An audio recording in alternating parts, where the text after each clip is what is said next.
Donc bonjour à tous. Donc on va reprendre les vidéos YouTubepedia. Alors j'ai décidé d'apporter un petit changement. Euh, Vous verrez que ça ne s'appelle plus du tout YouTubepedia et YouTubepedia bis. En fait, il y a une série de vidéos que j'appelle Astropedia, puisqu'on parle de l'astronomie, et une autre série que j'appelle YouTubepedia, mais en réalité c'est la même chose. Donc ça fait deux groupes de vidéos. Ah, après, il y aura réellement une distinction, mais ce sera pas pour tout de suite. Alors, normalement, en fait, ma chaîne devrait s'appeler Historiapedia, mais l'histoire ne commence pas tout de suite. Donc, en attendant, ça s'appelle autrement, parce que ça correspond mieux à ce dont je parle. Donc, on va continuer de dérouler le classement du top 50 des objets célestes. Et j'ai décidé pour cette partie, la partie zéro, la partie d'introduction, j'ai décidé de faire autant de vidéos que dans les séries normales. Vous savez, parce que dans les séries normales, normalement, c'est 100 vidéos d'Historiapedia, ou Astropedia, en attendant que l'histoire arrive, et 100 vidéos du YouTubepedia, qui complètent les vidéos d'Historiapedia. Donc j'ai décidé de... Donc normalement c'était 100 de chaque, donc 2 par jour. Et j'ai décidé que pour le niveau zéro, le niveau d'introduction, j'allais également faire une centaine de... Bref, 200 vidéos en tout. Et donc j'ai décidé, contrairement à ce qui était prévu au départ, de parler de tous les corps célestes. Mais quand je dis les corps célestes, c'est les corps célestes vus de manière générale, et non pas vus en particulier. Donc je vais citer un exemple de corps célestes. Les planètes. Voilà, les planètes. Donc je ferai une vidéo sur les planètes. Et quand je parle de corps céleste en particulier, bah, je vais faire un zoom par exemple sur la planète Terre. Je vais parler de la Terre. Donc, mais là, ça fait l'objet du classement, le fameux top 50. Donc voilà. Donc on verra tous les corps célestes, soit de manière particulière, donc en voyant un corps céleste en particulier, soit en voyant dans son ensemble. Il y aura un petit peu d'histoire. Mais ce qu'on appelle la proto-histoire, parce que j'ai décidé, vu qu'il y a 100 vidéos et qu'il me manquait à peu près 10 vidéos pour compléter, il y avait un trou. J'ai décidé de parler du Big Bang, mais de manière un petit peu plus détaillée. Donc, ça sera plus détaillé. Donc là, on verra les phases du Big Bang. Mais c'était. Alors j'espère que ça sera pas trop compliqué. Ou sinon, ce que je risque de faire, si jamais on part trop dans des mathématiques, des équations et tout ça, je pense qu'il y a.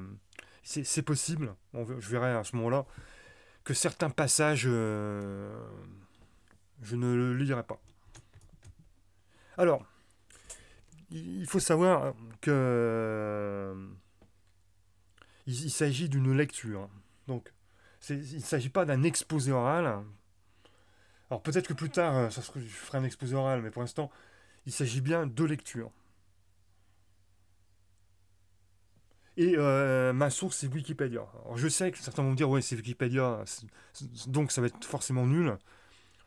Non, mais, comme j'ai dit, il s'agit de lecture. Si je faisais un exposé oral, évidemment que je n'utiliserais pas Wikipédia. Vous savez, quand il y a une personne qui fait un exposé oral, ou qui est invitée dans une émission je sais pas, chez Hanouna, ou je sais pas, et qui fait un exposé oral sur un thème, euh, il peut y avoir une personne dans la salle ou un chroniqueur qui va lui dire bah ton truc ça vaut rien, t'as fait ça sur Wikipédia quoi. Voilà. Mais là je précise bien qu'il s'agit d'une lecture de Wikipédia. Donc c'est pas ce que je fais, ce n'est pas du tout un exposé oral. Voilà, il faut que ça soit bien, bien clair. Alors, euh, l'autre chose, c'est que j'ai fait un test avec Movie Maker. En fait, mon idée, c'est de faire un montage. Enfin, dans le futur, euh, c'est l'idée. Donc, j'ai fait un test tout simple sur Movie Maker. Euh, c'est de tester le micro narratif. Hein, il y a un bouton qui s'appelle enregistrer une narration. Donc j'ai fait une vidéo qui a duré 1 heure. Bon, c'est une vidéo qui est pas terrible, hein, parce que je savais pas trop quoi dire. Donc j'ai fait une vidéo qui a duré 1 heure. Alors, et le problème, et c'est ce que je redoutais, donc tout fonctionnait bien, enfin tout fonctionnait bien en apparence, sauf que quand j'ai écouté la vidéo, un son très faible, un son très très très très faible, et on n'entend pas ce que je dis, quoi. Donc du coup, bon bah du coup je fais une vidéo pour rien, mais bon ça fait partie des tests. Les... Alors, au départ, j'avais l'intention de publier la vidéo telle quelle, puis je me suis dit non, faut pas abuser non plus. Euh, tant pis, je vais refaire, hein. Alors, en fait, mon objectif, c'était de faire la narration directement sur Movie Maker, et ensuite, plus tard, pour que plus tard, je fasse un petit montage photo pour illustrer mes propos, pour faire. Parce que le but du jeu, c'est que dans le futur, que mes vidéos soient plus attractifs. À défaut. Ouais,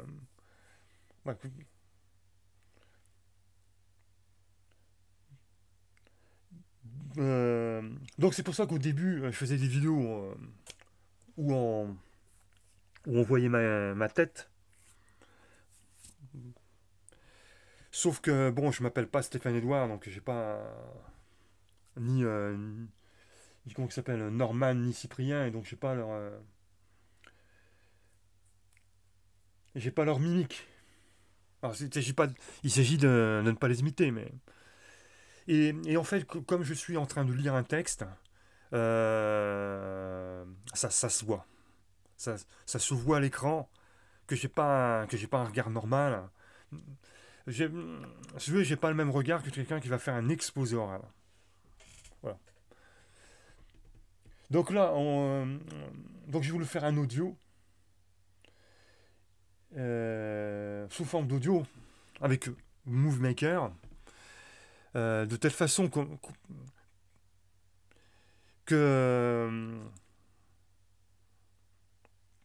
comment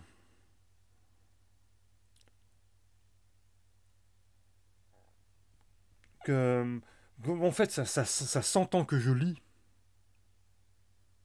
mais ça ne se voit pas. Voilà. Donc ça fait, si vous voulez, je retire un défaut. Parce que ça peut jouer, ça peut jouer. Donc ça s'entend, mais ça ne se voit pas. Voilà. Non, mais surtout que, en fait, j'ai voulu utiliser Movie Maker, c'était pour gagner du temps. Parce qu'en fait, si ça avait fonctionné avec un son parfait, et non pas un son. En fait, on m'entend comme ça. Donc bon, c'était pas, c'est raté, quoi. On va dire que c'est un ratage. Donc parce qu'en fait, mon idée, c'est que euh, c'était de gagner du temps, tout simplement. Parce qu'en fait, si vous voulez, là, je fais une vidéo. Donc je suis toujours en audio, hein, on est bien d'accord. Bon, vous voyez mon tableau, hein, mais vous voyez pas mon visage. Donc l'idée, c'était de gagner du temps, parce que là, je vais faire ma vidéo. Donc aujourd'hui, on doit avoir le 34e du classement du top 50 des objets célestes. Donc je dois faire ma vidéo. Et ensuite, ma vidéo, elle va partir sur une chaîne de montage. Donc je pense que je vais prendre Movie Maker pour commencer. Après, je prendrai certainement d'autres logiciels. En fait, ça dépendra si ça marche ou si ça marche pas, hein. C'est pas plus compliqué que ça, hein. Là, je crois que je crois que ça marche pas. Il me semble que j'ai fait un test sur un site, sur un logiciel de montage, et ça n'a pas marché. Movie Maker, ça marche à tous les coups. Ça, le problème, c'est que quand tu mets la vidéo sur Movie Maker, ça met 1 heure pour charger, hein. 1 heure pour charger. Alors, peut-être parce que mon ordinateur manque de puissance, mais ça met. Alors ensuite, donc ça met. Et ce que je voulais faire, moi, en faisant la narration directement sur Movie Maker, bah, c'était de gagner 1 heure. Voilà. Parce qu'après, ensuite, il faut faire le montage. Donc le montage, ça peut prendre du temps parce qu'il il faut que tout soit calé, hein. Il faut, il faut caler le truc. Et ensuite, une fois que le montage est fait, alors au début, ça sera pas des trucs de ouf, hein. Euh, Et ben, il faut télécharger ça sur le disque dur. Et hop, on est reparti pour 1 heure. Et ensuite, une fois que tout est fini, bah, il faut charger sur YouTube. Donc, ça fait 3 heures, hein. Le montage, 1 heure pour mettre son Movie Maker. 1 heure ensuite pour mettre le produit fini sur le disque dur. 1 heure pour mettre sur YouTube. Enfin, je balance des chiffres comme ça, hein, c'est pas. Ouais, quoi que- ouais, ça dure. Si, ça dure bien ce temps-là, hein. Donc 3 heures, hein. Alors après, pendant ces 3 heures-là, je peux faire autre chose, hein. Voilà. Mais bon, c'est. Voilà, je voulais gagner du temps, mais bon, ça, malheureusement, ça a donné un résultat qui était contraire à mes attentes, hein. Donc je suis obligé de refaire la vidéo. Et heureusement, c'est des vidéos qui sont de courte durée. Alors, par contre, je vais pas refaire tout mon speech que j'ai fait sur la vidéo précédente, parce que bon, je me suis un petit peu emmêlé les pinceaux et c'est pas forcément intéressant. Donc voilà, on va attaquer directement la vidéo.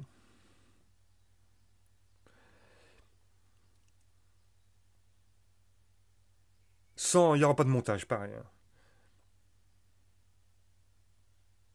Alors je ferai d'autres tests, parce que ça se trouve c'est parce que j'ai d'autres logiciels que Movie Maker, et peut-être, je croise les doigts, peut-être que le bouton narration fonctionnera mieux. Peut-être que c'est Movie Maker qui est pas terrible. Donc il va falloir de toute façon que je. Mais là je me ferai pas avoir. C'est que je vais faire un essai qui va durer 10 minutes. Donc je vais faire une vidéo de. Ouais, même pas 10 minutes, hein. Je vais faire une vidéo très courte pour vérifier que le son fonctionne bien. Que le son fonctionne bien. Là, je me suis fait un petit peu avoir parce que je m'attendais pas à avoir un son pourri comme ça. Tout fonctionnait bien en apparence, mais le rendu est très, très moche. Donc aujourd'hui, on va voir le 34e, sans montage, et on va parler d'Hyperion. Alors avant de commencer, j'ai un conseil à donner à ceux qui se lancent dans ces chaînes YouTube. Quand vous faites une lecture, donc Maupassant, en général, quand c'est des lectures, c'est souvent littéraire. Euh, alors vous pouvez vous filmer, mais quand vous vous filmez, il faut que vous ayez un bouquin à la main. Ça fait. Voilà. Un peu, vous pouvez la faire à la façon.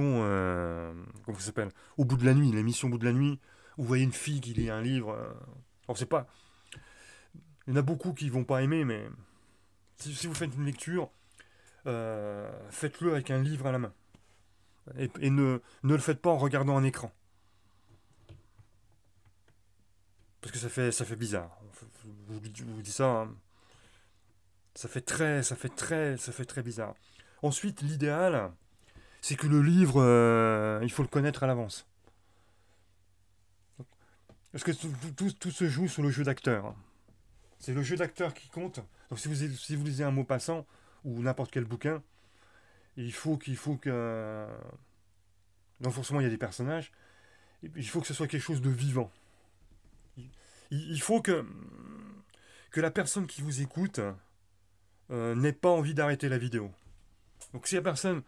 Alors la personne, si c'est une personne qui n'aime pas Maupassant ou qui n'est pas intéressée par la littérature, elle coupera la vidéo.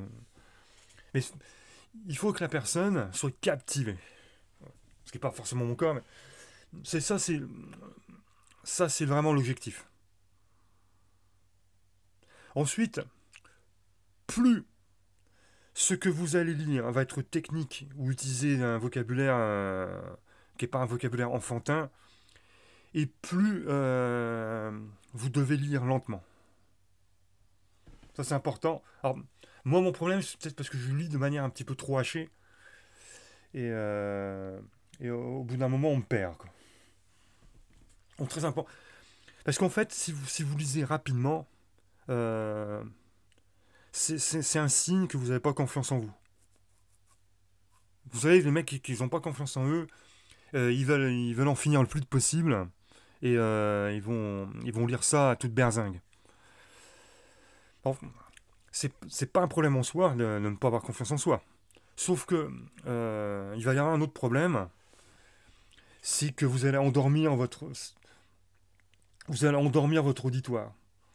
C'est-à-dire que si vous lisez vite et en plus d'une manière monotone, genre voilà, je vais lire mon truc plus de possible comme ça je vais être débarrassé le plus de possible et le stress, au lieu que mon stress dure 10 minutes, il va durer que 5. Donc c'est un très mauvais calcul parce qu'en fait, vous allez perdre du monde, hein. Alors si peu que vous n'êtes pas connu, vous n'êtes pas une jolie fille et que il n'y a que 3 ou 4 personnes sur votre chaîne, comme c'est mon cas, euh, vous allez passer de 3 4 personnes à zéro, hein. Donc, alors pareil, il faut pas avoir peur du ridicule. Mais ne pas avoir peur du ridicule ne veut pas dire qu'il faut s'en balèque. Il faut quand même faire quelque chose de qualité. Alors au début,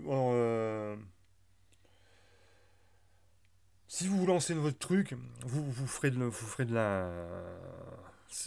Si vous vous lancez dans ce truc-là et que vous n'avez pas pris des cours de communication, que vous n'avez pas fait une fac et que vous n'êtes pas habitué à lire des textes ou faire des exposés, c'est normal, vous allez vous planter. Vous voyez, moi je me plante. Euh, Il n'y a pas mort d'homme. Mais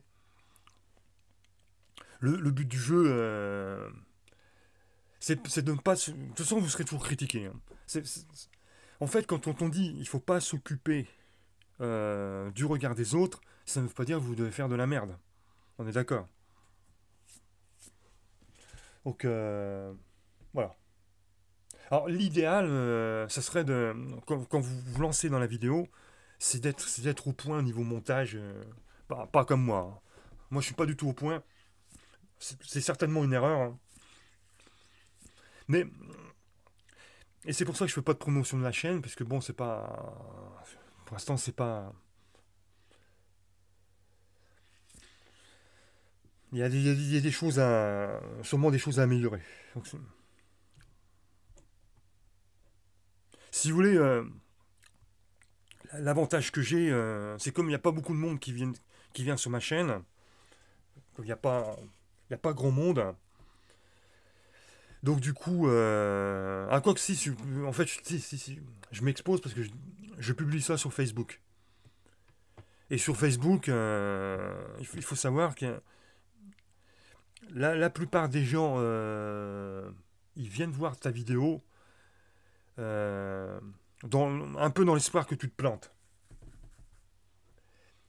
Et quand tu te plantes, les gens ils sont contents parce que ça permet de mettre de mettre une petite critique de type voilà, mec tu sers à rien, suicide-toi, t'as une tête de mongol, pour, pour,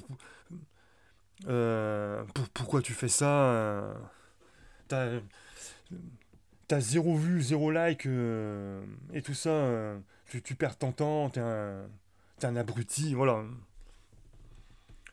Alors souvent ceux qui font ce genre de critiques-là, en fait c'est des gens qui ont pas confiance en eux, ou leur vie c'est du néant, et quand ils peuvent se foutre de la gueule de quelqu'un ou le casser, bah, ça les renforce, enfin ça les renforce, ils ont l'impression d'être forts, et donc ils vont s'en prendre à quelqu'un comme moi qui... Et voilà, ça... Ou généralement quand on veut, quand on veut critiquer une personne mais sans lui dire, on va lui dire, on va lui poser la question, bah pourquoi tu fais ça? Ah ouais, je t'ai vu l'autre fois sur YouTube, mais moi j'arrive pas à comprendre pourquoi tu fais ça. Et en fait tu réponds à la question, mais la personne n'écoute pas ta réponse parce qu'en fait, elle s'en fout de ta réponse. C'est la personne te fait comprendre indirectement que bah que tu ferais mieux de faire autre chose, quoi. C'est subtil, mais bon, on comprend le message, hein. Voilà.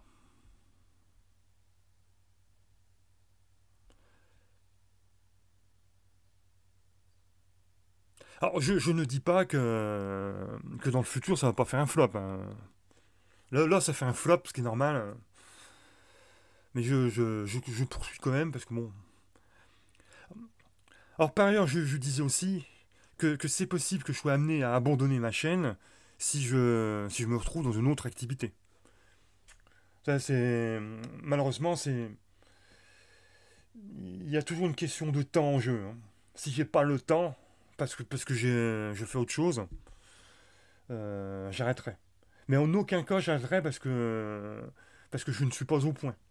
Ou ou parce que ça fait un flop.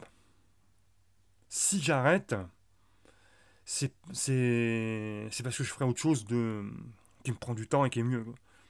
Je je vais vous citer l'exemple. Imaginons que demain que je fasse un boulot, je gagne 5 000 euros par mois. Un boulot qui m'intéresse. Et je gagne 5 000 euros par mois. Peut-être que là, à ce moment-là, j'aurai plus trop le temps de faire le con sur YouTube. C'est possible, hein. Ça, je ne sais pas ce que l'avenir me prépare. Faut toujours prévoir les cas de figure où tout va mieux. Ou peut-être ou peut-être que si je gagne 5 000 euros par mois, que ça fasse monter ma chaîne YouTube. Que ça, que ce soit un trempe. Parce que si j'ai du charisme, enfin, si j'augmente ma valeur, euh, ça augmente par ricochet. Si j'augmente ma valeur personnelle, par ricochet, ça augmentera aussi la valeur de mes vidéos que je fais sur YouTube. Et ça se fera, et d'ailleurs, ça se verra même plus dans le ton de ma voix et tout ça. Si j'ai aucune valeur, eh ben, j'aurai aucune valeur dans mes vidéos YouTube. Enfin, je pense qu'il peut y avoir un lien.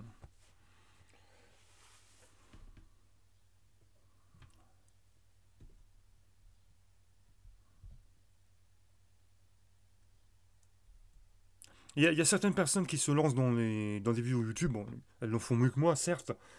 Mais il faut savoir que si elles ont par exemple beaucoup de followers, c'est peut-être parce que quand les mecs ont débuté sur YouTube, peut-être que c'était des personnes qui étaient déjà connues avant. Ou ou qui avaient une certaine clientèle.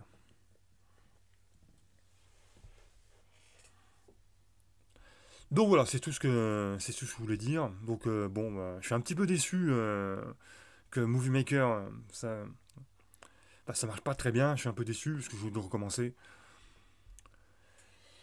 Et puis voilà. Alors, c'est possible, et ça a peut-être commencé aujourd'hui, que je fasse des vidéos bonus où je partirai un petit peu plus en. Où là, ça sera un exposé oral. Donc j'essaie de faire une vidéo aujourd'hui et qui, pour le coup, pourrait être intéressant. Mais vous savez, il y a aussi un autre phénomène, c'est que des fois on pense faire une vidéo qui est complètement, qui, qui va plaire à tout le monde, et puis on se retrouve avec deux vues. On se dit, bah mince, pourtant j'ai fait un truc, c'était super, bien monté, tout ça. Et à l'arrivée, on a. Et puis une vidéo qu'on va dire, pff, ouais, celle-là, ouais, c'est ni fait ni à faire, il n'y a rien d'intéressant, et puis en fait, on se retrouve avec 10 vues, quoi. Parce que moi, 10 vues, pour moi, avoir 10 vues, pour l'instant, c'est un exploit, hein. Là, vous pouvez bien comprendre que je vise pas vu ce que je fais, on va, on va pas viser trop. Mais voilà, ça peut arriver. Vous faites un truc, vous pensez l'avoir complètement raté, et puis c'est en fait, au final, c'est, c'est la vidéo qui sera la plus visionnée. Donc, voilà, des fois, faut pas chercher à comprendre, hein. Et, un autre coup, vous avez fait un truc que vous avez pensé, que vous avez fait un truc. Et le pire, c'est que non seulement vous allez avoir que une ou deux vues, mais en plus, vous aurez le pactole, vous aurez une critique d'un mec qui va dire bah, s'il te plaît, arrête, mais s'il te plaît, arrête. Bah, vous voyez, sous-entendu, vas-y, dégage, tu sers à rien.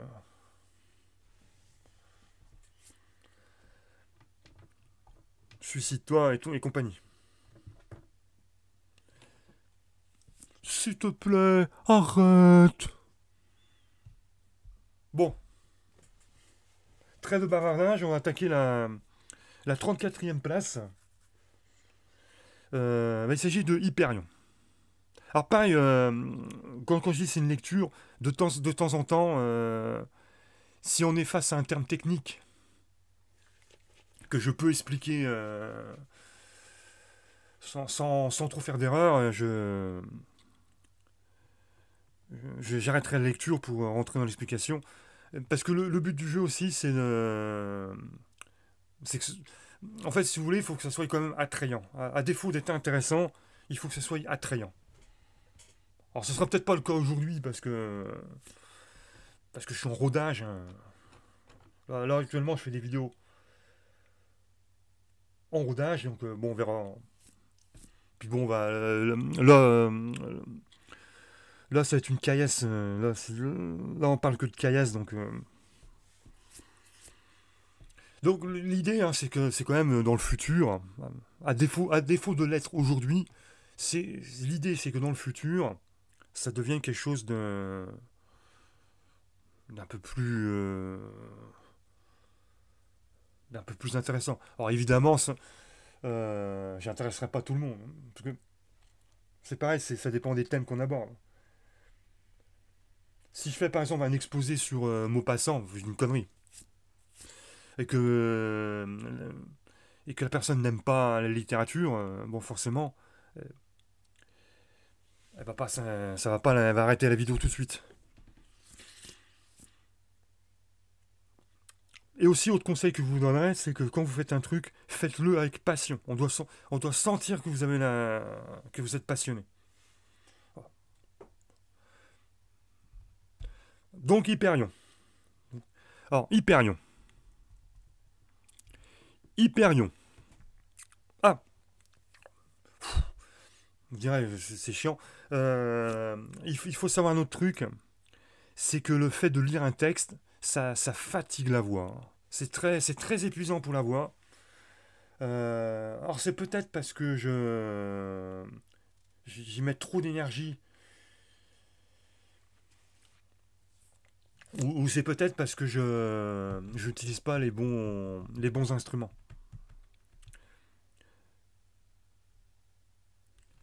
Les chanteurs, je pense que les chanteurs vont me comprendre quand je dis que normalement quand on... Il y a deux choses qui sont importantes quand on parle ou quand on chante, c'est la respiration. Alors peut-être, euh, que je respire mal. Et c'est peut-être pour ça que que j'ai cet état de fatigue. C'est très épuisant. Je peux vous dire que normalement quand on parle, enfin, quand on chante, on doit pas la voix ne doit pas sortir de la gorge, mais doit sortir du ventre. Tout voilà.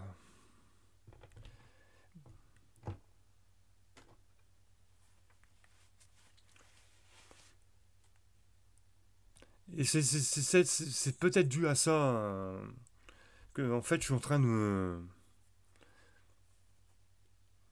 me casser mes cordes vocales en fait. Mais bon, c'est peut-être normal, hein, je ne sais pas. Si d'autres personnes, quand ils lisent des livres, ont ce même problème. Et moi, en tout cas, j'ai ce problème-là de- d'un ressenti de fatigue. Et, et que ça tire sur les cordes vocales. C'est pour ça qu'au bout d'une heure, j'ai souvent, j'ai souvent un mal de gorge.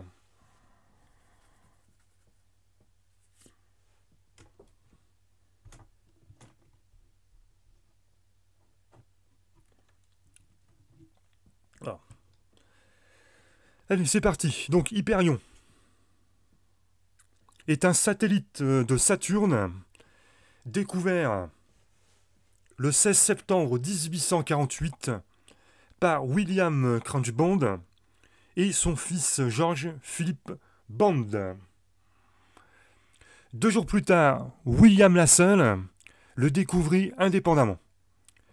Alors, c'est ce dernier qui le baptisa en l'honneur d'Hyperion, qui est le titan de la lumière, c'est-à-dire un dieu solaire archaïque, fils de Gaïa et d'Uranus, père d'Hélios, donc vous savez le soleil, Séléné la lune, et Éos qui veut dire l'aurore.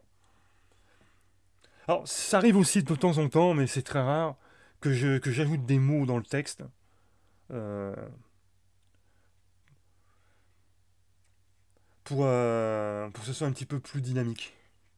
Sauf que même moi qui suis pas un expert qui suis pas un expert en lecture, j'essaie quand même de tricher un petit peu. Non. Alors des fois j'ai des petites tricheries comme ça.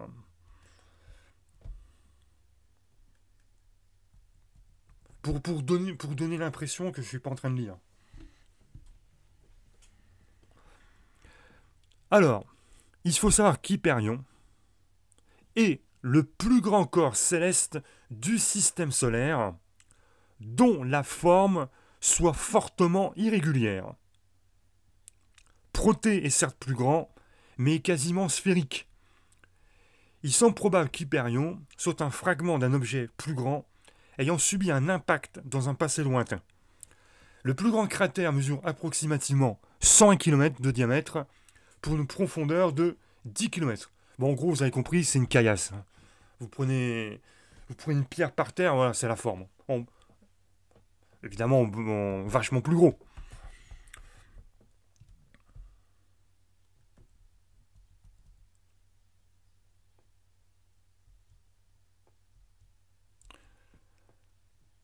Si vous voulez savoir à quoi ça ressemble, vous allez sur Google Images, vous tapez Hyperion lune de Saturne, et vous aurez, je pense, que vous aurez les images. Bon, comme la plupart des lunes de Saturne, la faible densité d'Hyperion indique qu'il est principalement composé de glace avec une faible quantité de roche. Cependant, à la différence des autres lunes, Hyperion a un faible albédo qui va de 0,2 à 0,3, indiquant qu'il est couvert par une fine couche de matière sombre. Alors, moi, j'aime pas trop quand il y a des termes techniques, parce qu'on est obligé de les expliquer. Ben, donc, grosso modo, l'albédo, comment on va dire ça? On va dire que plus l'albédo est fort, plus le corps céleste va être visible de loin.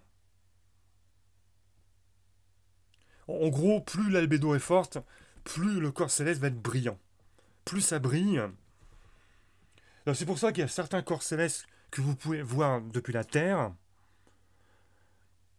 et que d'autres, vous ne pouvez pas le voir. Parce que voilà, c'est une question de luminosité. Alors je parle de corps célestes à taille et à valeur égale. À taille égale.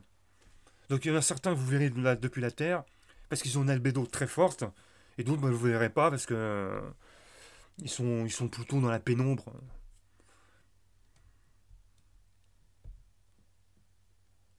Bon, après, après il y a d'autres raisons qui font que vous ne verrez pas tel ou tel corps céleste.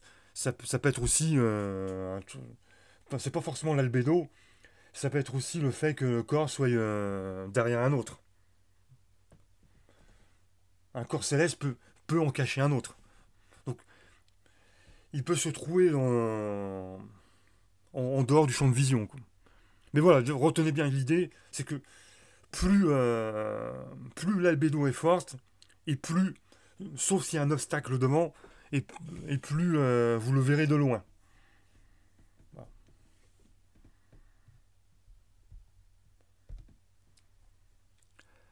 Alors, il se peut que ce soit de la matière provenant de feu B, qui est bien plus sombre, qui passa au-delà de Japet. Alors, Hyperion est plus rouge que feu B, et sa couleur coïncide avec celle de la matière sombre de Japet.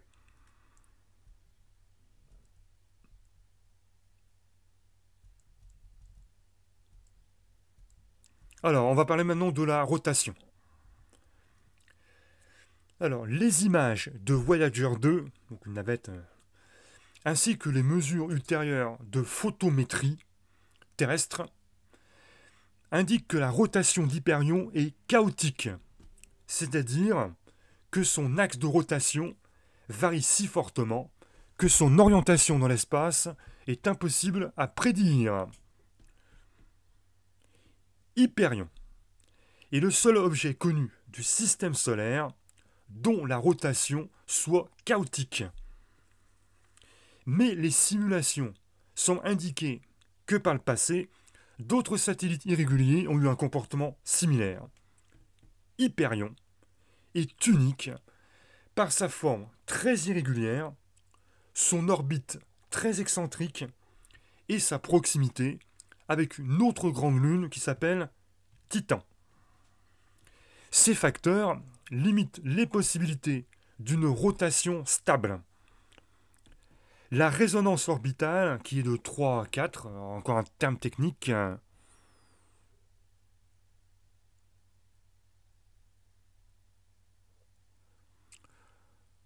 entre Titan et Hyperion, a probablement également un impact sur la rotation chaotique du satellite.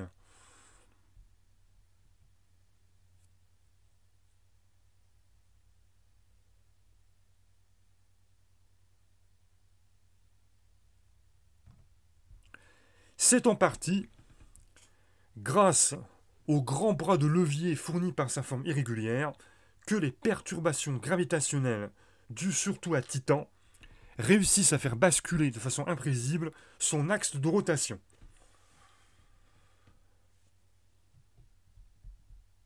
Attendez que... En gros, la planète, elle va tourner... Voilà, imprévisible, hein.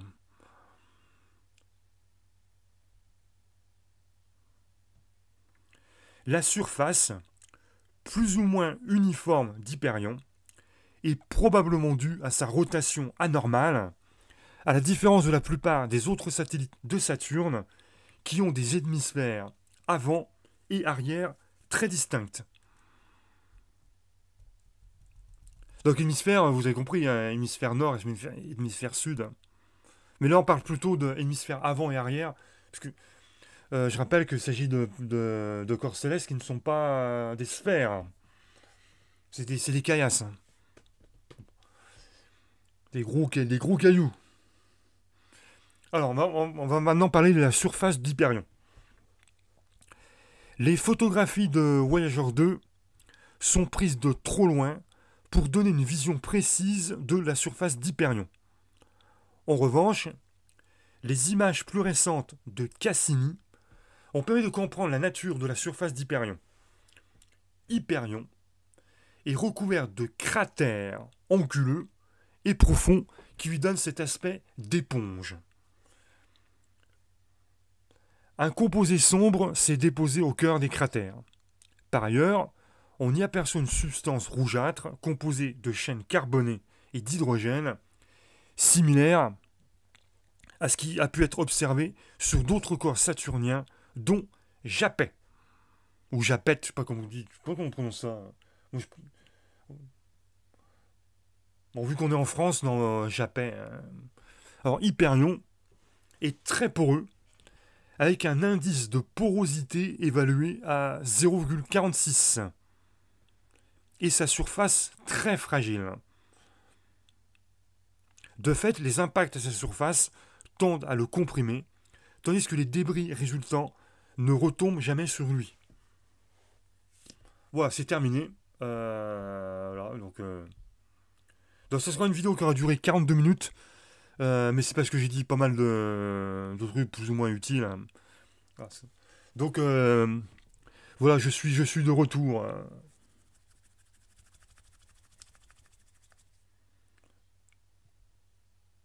Sur ce, je vous dis la prochaine vidéo qui sera une vidéo de Youtubepedia et on verra le 33e du classement. Alors peut-être que je vais essayer de faire un... J'hésite. Non, je ne fais pas de montage. Mais en tout cas, demain, comme j'ai dit, je vais tester un nouveau logiciel. Euh, et si c'est probant, on fera comme ça. Donc l'autre logiciel, attends, je vais vous dire le nom. Hein. Je crois que c'est Filmorama. Je crois que c'est Filmorama. Donc je vais essayer. Peut-être que je vais même faire l'essai tout de suite, hein, enfin dans la journée. Hein.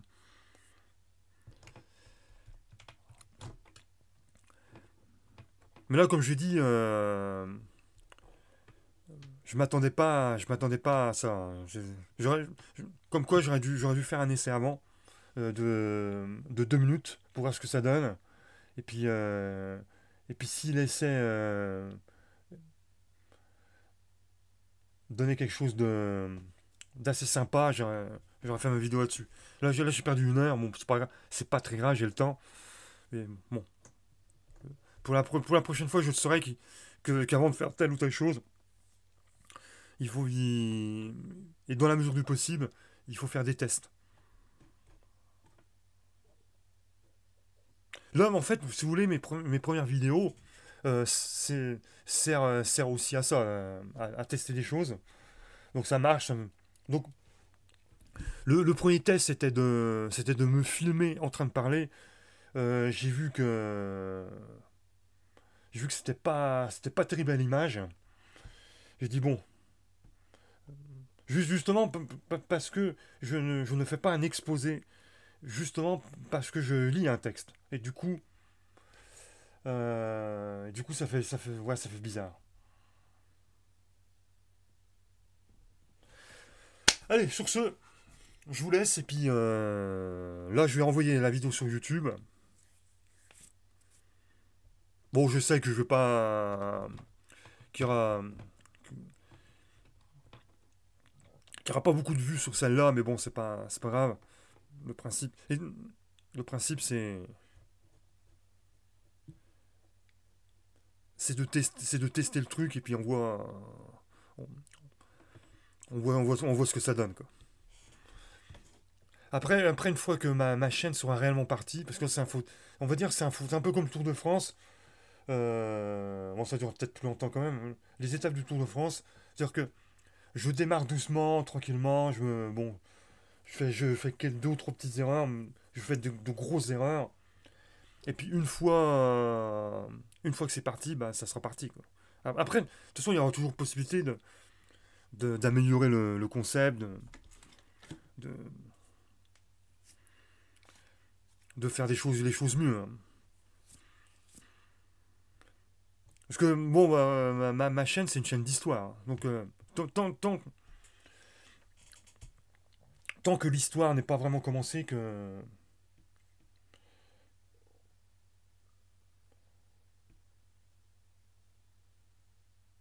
bon, il y a pas grand-chose y a pas grand-chose à faire, quoi. Bon. Ok, donc la prochaine vidéo, ça sera le 33e décor céleste, et puis on verra. Donc là les vidéos hors histoire, ça va durer à peu près 3 mois. Sauf si j'ai des empêchements. Bah pareil, j'ai oublié de préciser que si j'ai un empêchement, ben, par exemple, que je suis dans un endroit, et que dans cet endroit, je n'ai pas d'ordinateur, ça peut arriver, hein. Donc là, forcément, je ne pourrais plus faire de vidéo.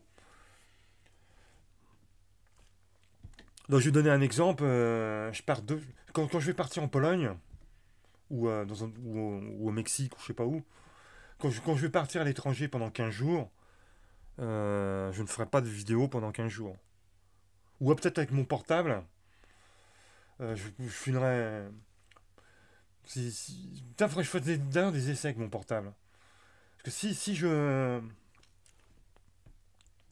si des fois je pars faire une expédition à l'étranger, ça, ça serait pas mal si je pouvais filmer bah, ce que je vois, quoi. Alors ça, je l'ai jamais fait, hein. Je sais pas ce que ça donne. Faut que je fasse des tests avant, quand même. Donc, filmer, faire comment ça s'appelle, un street wall. Une- le fait, en fait, le fait de marcher avec un portable dans une rue et puis bah, et de filmer en même temps. Alors par contre, sans faire ça, ça présente un certain risque. Alors le premier risque, c'est de se faire voler le portable. Et le deuxième risque, c'est que de tomber face à une personne qui n'aime pas être filmée et, euh, et qui commencera à s'énerver. Vas-y, qu'est-ce que tu me filmes? Vas-y, dégage. Euh, bon, ça c'est possible, hein. Même en floutant les gens, si une personne se sent qu'elle est filmée, elle peut très bien le prendre très mal, quoi. Donc à voir. Alors il y en a aussi qui font la même chose en voiture, hein. Mais après ils ont, je ne sais pas quel matériel ils utilisent pour filmer. S'ils utilisent un simple téléphone ou si c'est un truc plus sophistiqué. Donc c'est possible, si alors il faut savoir que quand je vais partir, ça va être sur un coup de tête, hein. Enfin, l'i- l'idée l'idée est dans ma tête, mais bon à mon avis,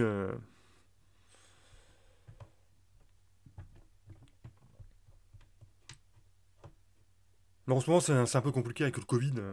Ça c'est trop chiant. Bon. Alors, là à ce moment-là, je serais obligé de me mettre je serais obligé de faire le test PCR parce que bon, on n'y est pas encore, hein, parce que j'ai dit que je partais à l'étranger, notamment en Pologne. Euh,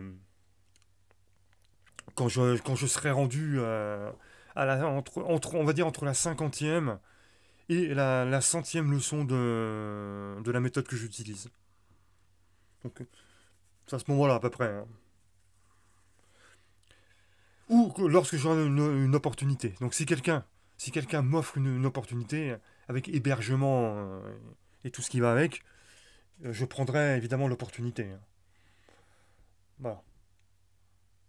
Quoique je suis très bien capable de partir comme ça à l'arrache, hein. Ce qui- je l'ai déjà fait dans le passé, ce qui m'a valu parfois quelques problèmes, hein.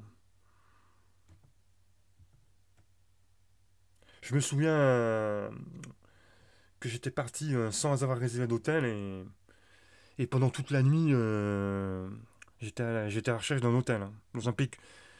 C'était en Espagne, hein. Donc je me souviens de ça. Bon, j'ai réussi à trouver un hôtel quand même, hein. Mais bon, c'était chaud.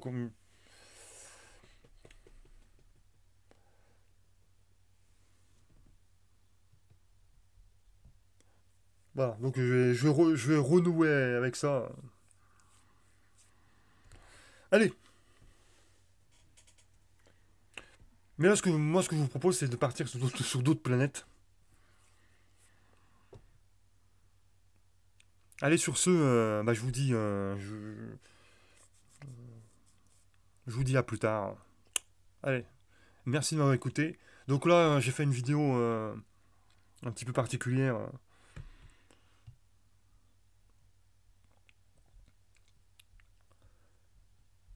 Ciao!